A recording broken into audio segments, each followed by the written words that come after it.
I am the Tofu Golem. Please enjoy the video. In this video, I will explain how to study LLB course. Break your syllabus into weekly goals, prioritize core modules first, and set realistic daily study blocks. Mix reading with active recall, practice problem questions, and case brief summaries to build retention. Balance deep focus sessions with short breaks, and review notes every weekend to strengthen memory. Keep tracking progress and adjust weekly targets to stay on course with confidence and calm.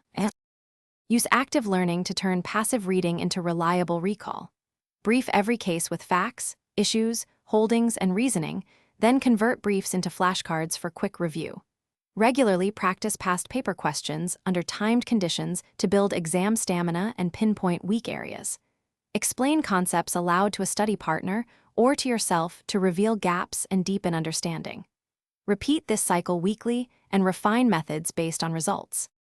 Good time management beats last-minute panic. Make a weekly timetable that balances lectures, reading, and practice. Use 25-minute focus sessions, followed by short breaks to maintain concentration, and group related topics into themed days to reduce context switching. Reserve longer revision blocks before exams and build short daily review slots into every study day. Track progress, tweak your schedule each week, and protect sleep to keep performance high. Thanks for watching. Consider subscribing if we helped you today.